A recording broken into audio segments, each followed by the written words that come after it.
Olá, olá, boa noite, sejam todos bem-vindos à TVD News 581 da Parabólica Digital. E hoje sextou, mas sextou com S de sabedoria. Hoje nós estreamos o quadro com Lucas Berlanza, ele que vai trazer uma visão liberal do momento atual, desse momento conturbado que nós estamos passando. E eu vou apresentar o Lucas para vocês. Ele é formado em comunicação social, jornalismo, pela Universidade Federal do Rio de Janeiro. Ele é colunista e presidente da diretoria executiva do Instituto Liberal. Ele também é autor de centenas de livros, então eu vou citar só dois: Lacerda, A Virtude da Polêmica e o Guia Bibliográfico da Nova Direita, e como eu disse, muitos outros. Basta entrar na livraria do Instituto Liberal, estarão todos ali para vocês. Lucas, boa noite, muito obrigada por aceitar fazer esse quadro conosco. Saudações, Camila, saudações a todo o público da TVD News. É uma grande alegria, uma grande responsabilidade representar aqui num quadro do Instituto Liberal a nossa instituição que tem essa missão de levar a mensagem do liberalismo ao povo brasileiro. Espero que estejamos à altura. Lucas, eu gostaria que você começasse explicando para o pessoal que nos acompanha o que é um Instituto Liberal, por que foi criado, quem é Lucas Berlanza, por que presidente, o que aconteceu? Bom, Lucas Berlanza, como você bem apresentou, é um estudante de jornalismo que se formou na UFRJ, e eu costumo brincar que é muito mais do que qualquer outra coisa uma formação em paciência, porque naturalmente eu fui muito submetido a uma pregação frankfurtiana, Foucaultiana, das linhas de pensamento à esquerda que predominam na nossa universidade, mas sempre mantive o meu pensamento. E tive a oportunidade, em 2014, de publicar um artigo sobre Carlos Lacerda, que inclusive é um personagem que a gente deve comentar ainda hoje, na página oficial do Instituto Liberal. O Instituto Liberal me abriu essas portas em 2014, que era o ano do centenário do Lacerda, e a partir daí não parei mais de publicar artigos no site oficial do Instituto. Eu era o colunista mais recorrente, na época eu era estudante ainda, estava terminando a faculdade, eu publicava de 3 a 4 artigos por semana. Tinha mais tempo, conseguia me dedicar a isso. E até que, em 2018, eu fui convidado, já tendo publicado livros, muitos deles nasceram enquanto eu trabalhava no Instituto Liberal como funcionário, fui convidado a essa função em 2015, portanto, no ano logo seguinte a eu começar a escrever para o Instituto, eu fui, então, convidado a assumir a presidência em 2018, cargo que ocupo até hoje. O que é o Instituto Liberal? Importante deixar claro para as pessoas, primeiro, o que é o liberalismo. O liberalismo é uma corrente de pensamento, que é a corrente de política de pensamento moderna por excelência, que vai ter ali como marco de nascimento, a gente pode identificar como um marco inaugural por convenção de nascimento do pensamento liberal, a atuação dos Whigs no Reino Unido, que era uma força política que pretendia limitar o poder do rei na Inglaterra, no Reino Unido, e especificamente a atuação filosófica de um autor chamado John Locke, que principalmente no seu trabalho Segundo Tratado sobre o Governo Civil vai consolidar essa ideia de que os governos, as autoridades políticas precisam respeitar as regras impessoais. E todos os cidadãos devem respeitar, por que não também aqueles que ocupam a posição de autoridades dentro do Estado, dentro da máquina política daquela comunidade, daquela sociedade. Então, o liberalismo, por excelência, ele é a visão política moderna, a tradição política moderna, que defende o indivíduo, a figura humana, o seu eu, a sua esfera privada, o seu espaço de decisão, contra o arbítrio, contra a imposição forçada de uma potência externa, seja outro indivíduo, seja um governo, o que quer que seja, protegendo esse indivíduo e as suas prerrogativas fundamentais contra esse arbítrio, contra essa imposição. Que prerrogativas seriam essas? A vida, a liberdade individual de escolha, de decisão, de construção dos seus caminhos, e a propriedade privada, deter o controle de coisas materiais, sem o que nós não temos como exercer de fato a nossa liberdade, já que nós vivemos num mundo material, um mundo feito de coisas materiais. Eu preciso ter o meu espaço, as minhas coisas reconhecido esse espaço e esse direito meu sobre essas coisas para que eu seja realmente livre enquanto indivíduo. Então, liberalismo é isso. A ideia liberal, que, como eu disse, tem por convenção a sua origem desde Locke, mas é claro que como todas as grandes ideias da humanidade, ela tem os seus antecedentes, ela tem o seu passado. Mas a ideia liberal, que se desenvolve como nós a conhecemos hoje modernamente, a partir ali do século XVII, já estava atuando no Brasil desde o período em que o rei de Portugal, Dom João VI, veio para cá, transferiu as cortes, quando Portugal foi invadida por Napoleão, já havia liberais defendendo ideias liberais no Brasil.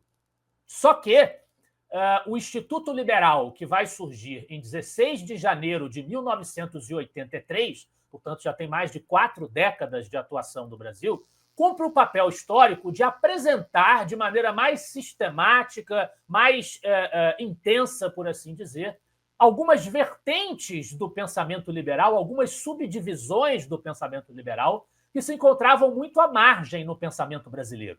Não é que ninguém conhecesse, por exemplo, os autores da Escola Austríaca de Economia, que muitas vezes são citados pelos nossos liberais de hoje, autores como Mises e Hayek. Não é que ninguém conhecesse. Já na metade do século XX, nós tínhamos autores brasileiros que tinham lido essas personalidades, as obras de Mises e Hayek. Basta citar o exemplo do professor Eugênio Boudin.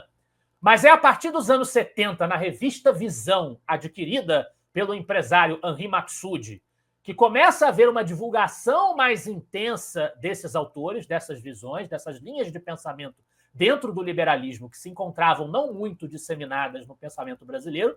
O Henri Maxud chega a trazer o Hayek ao Brasil pelo menos 3 vezes e publica partes da sua obra na sua revista Visão. E a partir da fundação do Instituto Liberal que essa disseminação começa a ser mais ampla. O Instituto Liberal foi fundado por um empresário de origem familiar canadense, Donald Stewart Jr., e reuniu os principais intelectuais e empresários voltados à defesa do liberalismo no Brasil nos anos 80, e existe até hoje. O Instituto já teve como presidentes, além do próprio Donald Stewart, o Odemiro Fonseca, o Arthur Chagas Diniz, o meu amigo Bernardo Santoro, o Roberto Gomides, e agora estou eu com essa função, sempre atuando no campo cultural, desenvolvendo publicações, artigos, apoiando a publicação de livros, organizando e escrevendo livros, alguns, como você bem disse, de minha autoria, que levam a marca e a mensagem do Instituto Liberal, produzindo conteúdos audiovisuais. Nós temos rios diários nas nossas redes sociais divulgando a mensagem do liberalismo, apoiando a organização de eventos Brasil afora, junto com institutos parceiros da nossa causa, e agora participando também, já houve no passado um programa de televisão do Instituto Liberal na gestão do Bernardo Santoro. Com muita honra e com muita satisfação, eu volto a essa atuação televisiva via satélite com esse quadro em que nós temos o prazer de estarmos aqui conversando. Lucas, antes da gente entrar sobre o Lacerda, eu adorei seu livro, já li acho que 2, 3 vezes, minha mãe leu, minha filha leu, enfim, só não consigo mostrar ele agora porque meu filho está na parte de trás estudando. Eu gostaria que... Posso mostrar, Ceci? Ótimo, excelente, esse livro mesmo. Esse exemplar, você pode ver que ele está meio remendado, que é o meu exemplar velho de guerra que me acompanha quando eu preciso consultar o meu próprio trabalho. Mas é o meu livro Lacerda, Virtude da Polêmica, pela LVM Editora. E é esse mesmo que eu tenho, esse livro é excelente, mas eu gostaria que tu explicasse para a audiência, só para a gente já começar a introduzir o pessoal, por que falam que liberalismo é de esquerda, por que colocam tudo nesse bolo? Bom, quando o movimento liberal surgiu, ele estava realmente enfrentando um status quo, que era a monarquia absolutista e a economia intervencionista do mercantilismo. Então, ele desafiou o status quo. Se você considerar esquerda como sendo qualquer movimento que se opõe a um status quo, o liberalismo era uma força de oposição ao status quo naquele momento. Mas isso é um anacronismo bizarro, porque senão a gente vai chegar ao ponto de dizer que, por exemplo, o cristianismo é de esquerda porque se opôs ao paganismo. É uma lógica completamente absurda.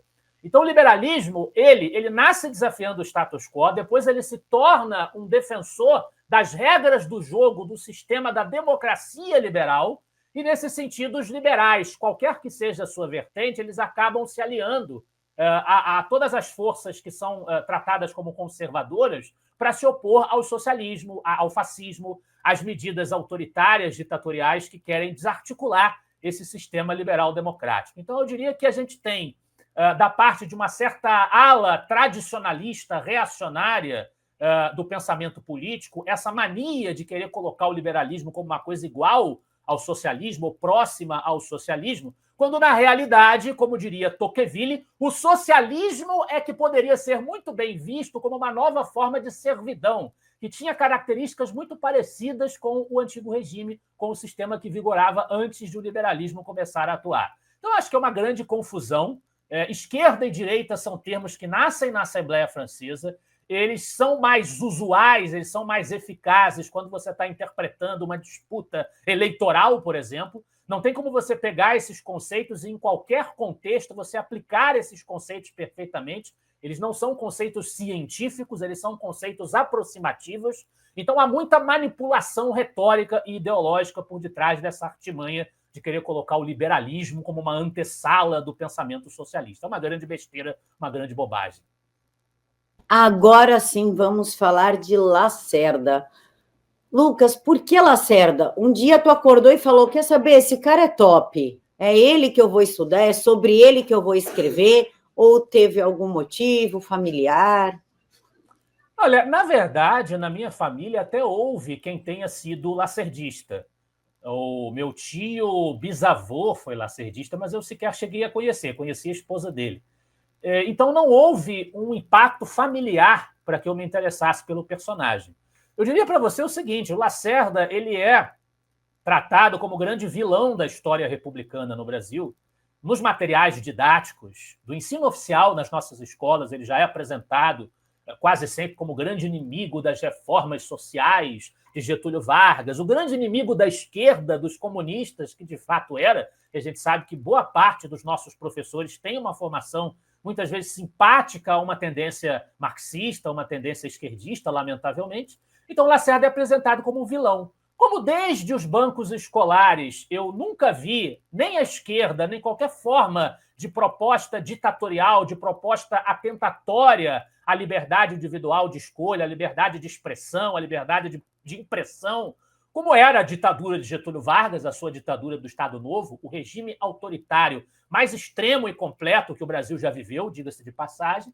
Como eu sempre tive antipatia com esses movimentos, com essas visões, eu achei que, bom, esse sujeito que está enfrentando todo mundo, está enfrentando os varguistas, está enfrentando os comunistas, apesar de ele ser apresentado como um vilão, alguma coisa que preste ele tem que ter, né? E foi isso que me despertou a atenção para estudar o personagem. Na época, sem nenhuma pretensão de escrever um livro sobre ele ainda, eu li bastante sobre o Lacerda antes de ter a vontade de escrever. Basta ressaltar que eu fiz um artigo de conclusão de uma disciplina na faculdade sobre ele. A minha professora, nessa disciplina de História da Imprensa, era uma professora de esquerda, mas ela era aberta à publicação do artigo. Não é uma coisa que eu faria com qualquer um dos meus professores, sendo muito sincero.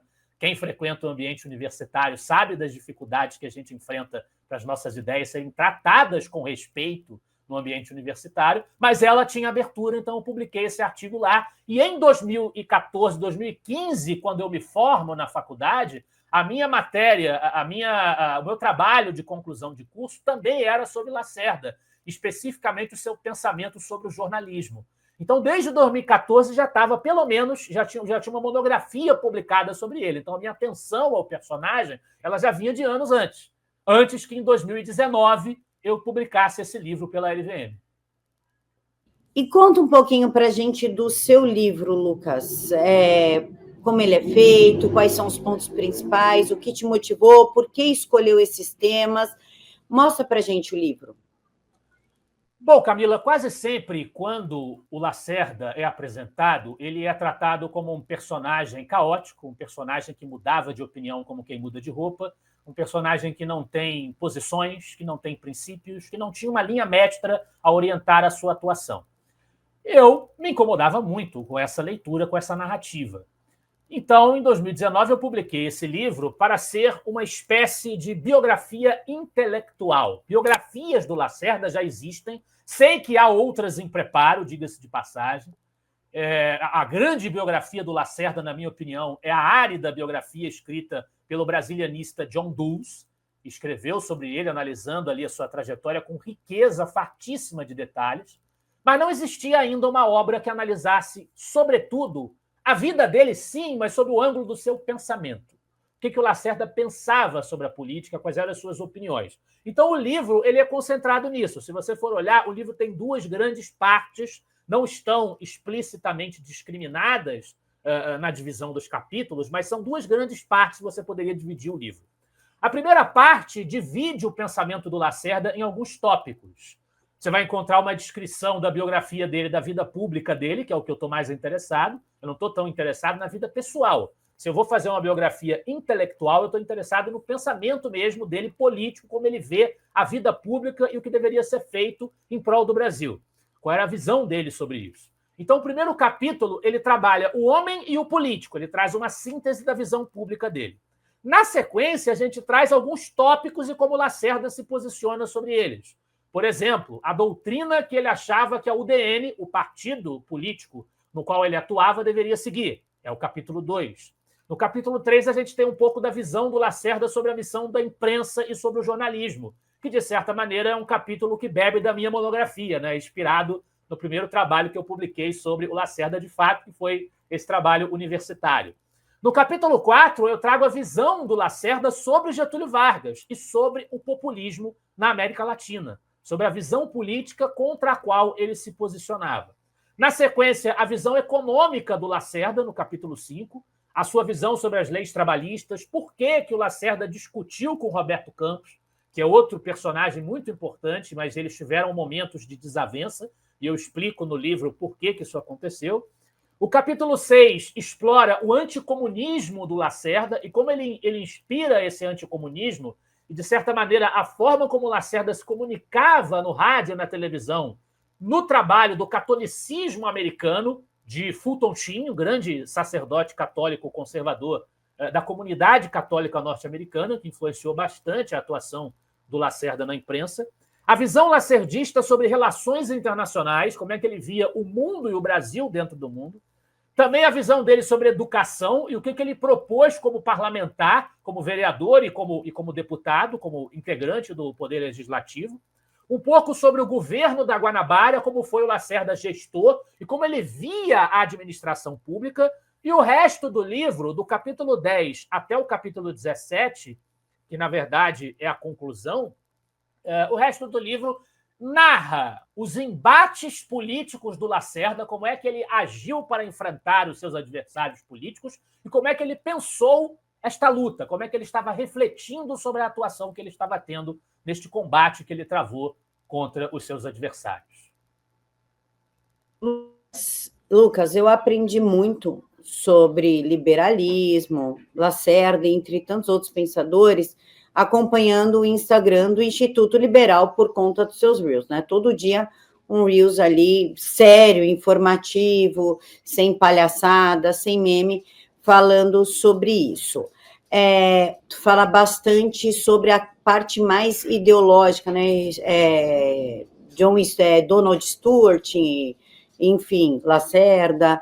Mas eu gostaria de saber como Lacerda agiria hoje. Lacerda aparece no meio do Congresso. Como ele agiria com esse atual Brasil? Você especificou bem o cenário, porque, na verdade, a gente teria, para especular sobre isso, deixando bem claro para quem nos assiste, é uma especulação. A gente não tem como pensar um personagem histórico que morreu em 1977, como é que ele estaria em 2025. É muito complicado você fazer esse exercício. Os historiadores me queimariam na fogueira por eu fazer esse tipo de exercício, mas eu vou fazer, de qualquer maneira, dentro das possibilidades, do que eu acho que é mais provável, né? Porque o Lacerda, ele tem vários exercícios de especulação que poderiam ser feitos. Naturalmente, num cenário hipotético em que o Lacerda tivesse continuado vivo após 77, ele estaria hoje com 100 e poucos anos, 111, né? Com certeza ele não teria uma vida pública muito ativa, para dizer o mínimo. né? Não seria um parlamentar, não estaria atuando na política. Se ele tivesse conseguido ser presidente da República, é outra especulação que muitas vezes as pessoas fazem, né? Se Lacerda foi o melhor presidente que nós não tivemos. Como seria um governo Lacerda? É evidente que um governo Lacerda não dependeria apenas do próprio Lacerda, dependeria de uma série de outras circunstâncias. Eu tenho algumas hipóteses, por exemplo, se o Lacerda fosse presidente do Brasil em 1965, quando João Goulart é derrubado pela intervenção militar, o golpe de 64, e o Lacerda virasse presidente logo depois disso, naquele cenário, naquele momento. Eu acho que tenderia a ser o melhor cenário. O Lacerda tinha um campo fértil para o seu discurso anticomunista, alinhado com a democracia cristã alemã de Konrad Adenauer, com a agenda do ordoliberalismo, da economia social de mercado da época, que era o grande modelo de reformas privatistas, liberalizantes, de flexibilização de mercado, que existia na época. Nós temos que lembrar que o Lacerda atuou na sua fase áurea da sua vida pública antes de nós termos os Chicago Boys no Chile, no governo de Pinochet, e muito antes de a escola austríaca e a escola de Chicago entrarem na crista da onda nos governos de Ronald Reagan e Margaret Thatcher. Então, a grande inspiração dele estava na Alemanha, no Konrad Adenauer, no Ludwig Erhard, os grandes nomes liberais da Alemanha do pós-guerra que levantaram a Alemanha do buraco. Eu acho que se o Lacerda fosse presidente em 65, ele teria mais condições de implantar essa agenda puro sangue, por assim dizer. Se ele fosse presidente em 70, digamos que Juscelino Kubitschek fosse eleito presidente em 65, Lacerda fosse eleito presidente em 70. Não seria um cenário absurdo, do ponto de vista do contexto político da época. O Juscelino teria um governo um pouco diferente do governo dos anos 50, mais voltado para a agricultura, que ele já pregava uma ênfase na agricultura, mas eu não consigo imaginar o Juscelino fugindo totalmente da sua tônica intervencionista, desenvolvimentista, que ajudou a mergulhar o país numa espiral inflacionária. Então, eu acho que o Lacerda teria mais trabalho ainda se tivesse um governo Juscelino no meio do caminho. Se o Lacerda virasse presidente depois da ditadura, depois da Frente Ampla, quando ele, infelizmente, teve que fazer uma articulação política com seus antigos inimigos, Juscelino e Jango, também acho que o Lacerda seria forçado a fazer algumas concessões aos desenvolvimentistas, aos esquerdistas. Então, o melhor cenário seria um Lacerda presidente, imagino eu, em 65, ainda com uma UDN existindo, uma UDN atuante, uma base partidária, eu acho que seria o melhor cenário. Agora, o cenário que você colocou, Carlos Lacerda pega uma máquina do tempo, eu não sei a partir de qual momento, não sei se ele sairia de 65, sairia de 50, dependeria disso também, né? Mas o Lacerda pega uma máquina do tempo e cai em 2025 e vai para o Congresso brasileiro. Não sei, imaginando-se que ele tenha espaço para falar, né? Que ele seja um político, que ele consiga ter mandato, que ele tenha voz, ou que ele vá para a imprensa, que seja, como ele atuou no começo da sua carreira. A gente tem que lembrar que o Lacerda fez barulho e causou estrago contra Getúlio Vargas quando ele não tinha mandato nenhum. Ele não era vereador, nem deputado, nem senador, ele era um jornalista. E ele fazia uma oposição ferrenha ao governo do Vargas e praticamente decretou o fim do governo do Vargas, né, nos anos 50. O Lacerda pega a tribuna, vai para se expressar para o grande público. Ele teria que se adaptar naturalmente às redes sociais, né, um cenário muito diferente do que ele viveu. Acho que ele teria o brilhantismo necessário para fazer essa adaptação e, com certeza absoluta, nisso eu não tenho dúvidas, né, porque a grande causa do Lacerda era a democracia liberal, era combater os atrasos institucionais que impediam o enraizamento, a solidificação da democracia liberal no Brasil, entendendo a democracia liberal como um regime de lei em que nós temos regras que todo mundo tem que respeitar, nós não temos privilégios e nós temos o direito de eleger os nossos governantes, sem intromissões de poderes que se proponham como editores da sociedade brasileira, né? Eu tenho certeza que o Lacerda estaria denunciando e combatendo ardorosamente o autoritarismo do Poder Judiciário no Brasil. Ele estaria lutando pela devolução do Brasil à condição de um Estado autêntico de direito. Essa seria a grande causa a qual o Lacerda estaria se dedicando. Acho que é possível que o pensamento econômico dele evoluísse na direção do que os liberais de hoje defendem. Na época, ele tinha uma aproximação maior, como eu disse, com o ordoliberalismo, que admite um papel um pouco maior do Estado. É possível que o pensamento econômico dele evoluísse nessa direção, mas como a do Roberto Campos evoluiu, né? O Roberto Campos se tornou menos intervencionista já nos anos 80, mas não dá para eu cravar sobre isso. Agora, que ele estaria combatendo o autoritarismo, eu tenho absoluta certeza, porque essa foi a causa da vida do Carlos Lacerda.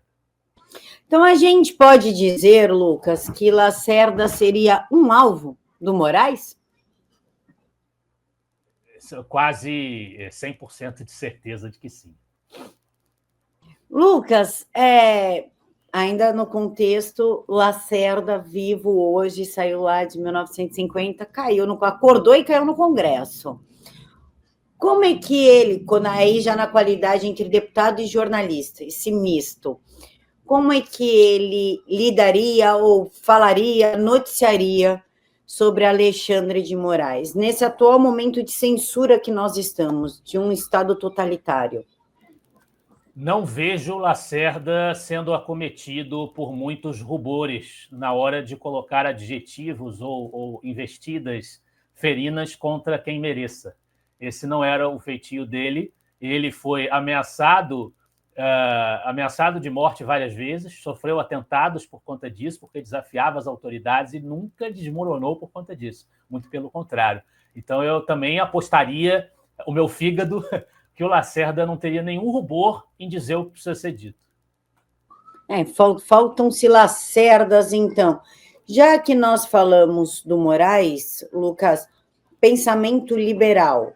O Moraes, há um tempo atrás, um ano e meio atrás, disse que ele é democrata, que ele é liberal.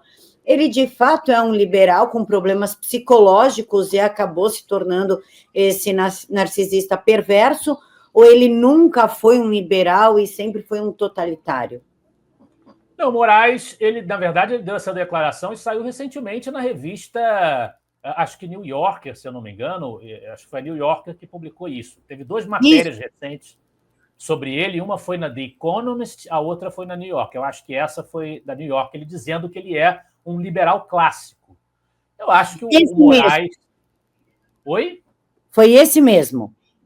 Da New Yorker, né? Eu sou um liberal clássico, ele falou. Não, ele certamente ele desconhece o pensamento de John Locke, Tocqueville, Benjamin Constant, Lord Acton, né? O poder absoluto corrompe absolutamente. Eu acho que, da maneira como ele tem infringido as fronteiras entre os poderes com maior despudor, ele certamente não sabe exatamente o que é a tradição liberal clássica e jamais se coadunaria com isso. Ela existe para combater isso. Eu acho que o Moraes é um corporativista, ele é um homem da corporação, ele não é um homem da esquerda também. Não é um homem socialista, ele não é um homem do marxismo. Aliás, o passado dele não tem nada a ver com isso, se você for observar bem, né? A trajetória dele individualmente. Ele é um homem da corporação, ele tem a certeza de que ele tem um mandato divino para defender o STF, em primeiro lugar, que para ele personifica, encarna a própria democracia brasileira. Lucas, por falar em democratas e liberais, nós temos que falar de Lulinha na China. Meu amigo, Lula na China. Tirando aquela frase imbecil da Janja, mas a Janja a gente não pode esperar muita coisa, né? É um ser humano com QI de chimpanzé. Mas Lula, que já está aí no seu 3º mandato, seja ganhado, nomeado, como vocês querem chamar, ele está no poder, ele foi para a China e protagonizou algumas vergonhas. Eu gostaria que o senhor falasse sobre Lula e China. Sobre a Janja, ela fez uma provocação, né, para o Xi Jinping, dizendo que o TikTok deveria ser mais controlado, porque a extrema-direita está dominando o TikTok, a rede social chinesa, e isso gerou um mal-estar com o ditador chinês. Vamos deixar bem claro aqui, o presidente chinês mas é um ditador. Aquilo ali é uma ditadura. E nunca a China vivenciou uma experiência autenticamente próxima ao que se imagina de uma liberal democracia. Então, é uma ditadura, e a gente tem que partir dessa premissa. Mas o Lula também fez das suas. Primeiro, um alerta importante dessa semana, que o Lula ele anunciou que um especialista, um representante da ditadura chinesa, do Partido Comunista Chinês, virá ao Brasil orientá-lo no sentido da censura, da regulação, é como eles falam, né? A regulação das redes sociais, mas, na verdade, a gente sabe muito bem do que se trata, é censura. Olho vivo para os riscos que isso representa, porque se o modelo de sucesso em regulação de redes sociais do PT, do presidente Lula, é a ditadura chinesa, a gente sabe que o que eles querem para o Brasil não tem nada de democrático. Mas o que o Lula falou durante a semana que me chamou a atenção? Ele fez uma comparação histórica. Ele disse que as eleições dele, Lula, no Brasil, as 3 vezes em que ele foi alçado ao Palácio do Planalto, nos anos 2000 e agora, podem ser comparadas à Revolução Comunista de 1949 de Mao Tse-tung. Por quê? Porque tanto os governos do Lula quanto o Partido Comunista Chinês tiraram milhões da miséria, milhões da fome. E por isso a Revolução Comunista de 49 teria valido a pena, né? Assim como o governo dele teria valido a pena. Ele fala em números, como sempre, os números criativos e inflados do Lula, né? Ele fala que ele, Lula, tirou 54 milhões de brasileiros da miséria e que os comunistas chineses tiraram 800 milhões de pessoas da miséria. No caso brasileiro, a gente tem sempre que lembrar o que fez do governo Lula um relativo sucesso em alguns indicadores importantes. O fato de que nós estávamos vivendo o boom das commodities, até por conta do crescimento da China e da oferta dos produtos do agro brasileiro aos chineses, e as reformas de índole liberal, privatista, que tinham sido feitas na década de 90. Pelo governo Collor, com toda a corrupção do Collor, ele fez reformas importantes no seu governo, a gente tem que saber separar as coisas, e nos governos de Itamar Franco e Fernando Henrique Cardoso, em que nós tivemos o fim da hiperinflação e o Plano Real, que o PT combateu ardorosamente. É bom sempre enfatizar isso. O PT foi contra essas reformas, nas quais ele surfou depois na sua administração, mantendo algumas dessas modificações que o PSDB fez durante o seu governo. Mas no caso da China, eu queria chamar a atenção de quem nos assiste para um outro livro que foi lançado com o apoio do Instituto Liberal, também está na nossa livraria, esse editado pela Almedina Edições 70, que é o livro do historiador alemão Rainer Zitelmann. O capitalismo não é o problema, é a solução. Em que ele, logo no primeiro capítulo, ele vai se servir da abordagem de um historiador, de um economista chinês chamado Zheng Weiyin. Me perdoem a pronúncia, porque naturalmente eu não tenho nada de mandarim, mas o Zheng Weiyin é um herói, porque ele é um economista liberal chinês. Vejam vocês que heroísmo desse sujeito, né, de defender as pautas de Hayek, de Milton Friedman, de Mises, dos grandes nomes do pensamento liberal no mundo, sendo um chinês atuando na China.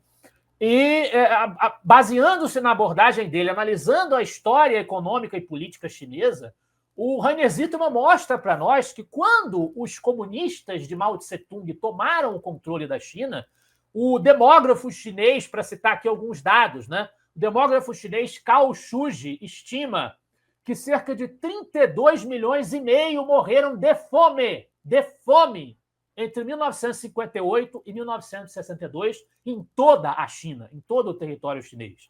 O outro historiador, o Frank de Cotter, teve acesso a mais dados, ele estima cerca de 45 milhões de vítimas do regime comunista nesse mesmo período. A maioria morta de fome e, claro, cerca de 2 milhões e meio por tortura e espancamento. E ele descreve no livro, literalmente, caros espectadores, casos de canibalismo na China comunista dos anos 50, 60. As pessoas estavam devorando umas às outras, uma vez que não tinham mais os seus animais de estimação para comer, elas estavam devorando umas às outras, dada a fome que o sistema comunista implementou na China. O que acontece ali a partir dos anos 70? Deng Xiaoping assume uma posição de liderança dentro do Partido Comunista Chinês e implementa uma série de reformas que, em primeiro lugar, dando às empresas estatais chinesas um comportamento mais típico de uma empresa privada e depois liberando áreas especiais da China para uma economia mais livre funcionar, para termos ali experiências capitalistas. E foi isso que salvou a China do completo desastre, do completo colapso. Então, meus amigos, não foi o comunismo, não foi o Partido Comunista Chinês que fez a Revolução de 1949 que salvou os chineses da fome. Na verdade, foi a incoerência dos comunistas chineses, comunistas somente no nome, né, que mantiveram um regime ditatorial, um regime autocrático, mas diante da realidade de que eles estavam exterminando o próprio povo, implementaram reformas capitalistas. Foi o capitalismo a solução para a China. Mas ninguém pode negar que Lula, de fato, meio que está seguindo os passos do Mao com a fome. Porque tá difícil de comprar comida, né? Ou compra comida, ou paga aluguel, ou paga... Tá muito difícil. Será também que não foi nesse sentido que ele quis dizer, da mesma forma que ele admira Hitler, que ele já fez homenagem a Stalin? Como tu vê isso, Lucas?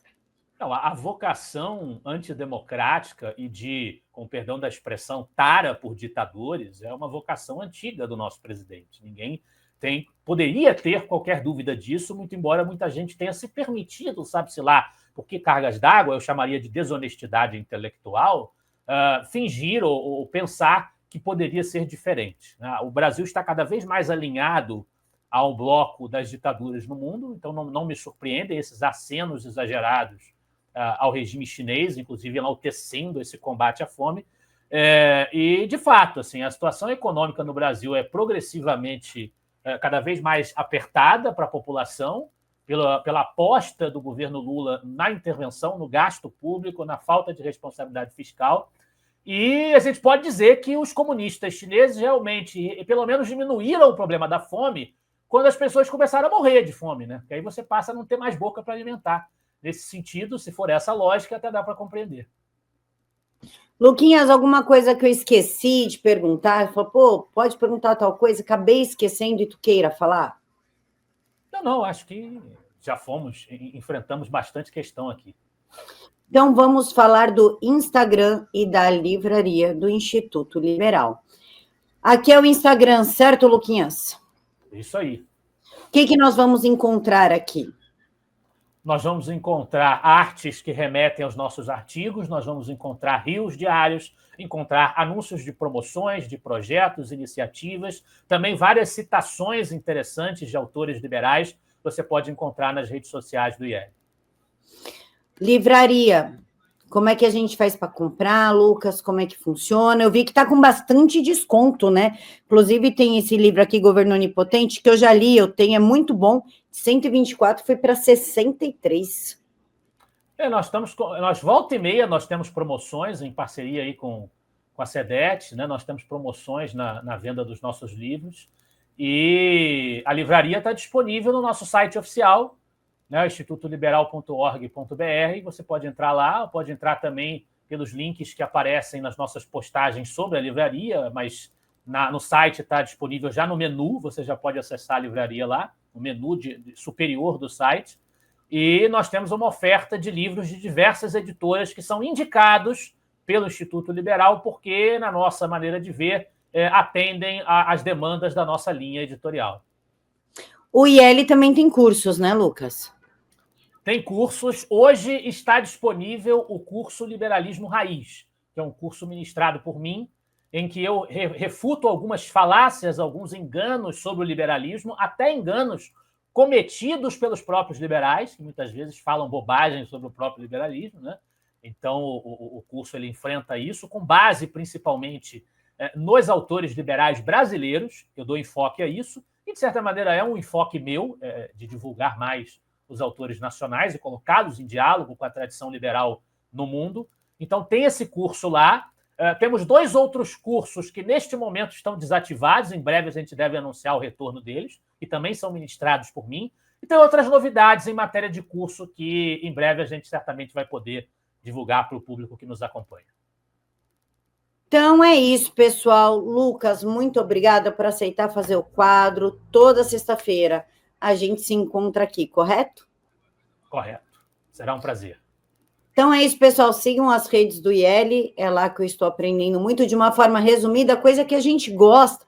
Sejamos sinceros, não hipócritas, embora a dopamina rápida, enfim, mas Reels pequenos e instrutivos agiliza muito o nosso dia. Então ali tem carrossel, tem card, tem Reels, acompanhe o Instagram e, claro, a livraria que está com desconto. Então é isso, pessoal. A gente se encontra sexta-feira. Até mais. Tchau, tchau.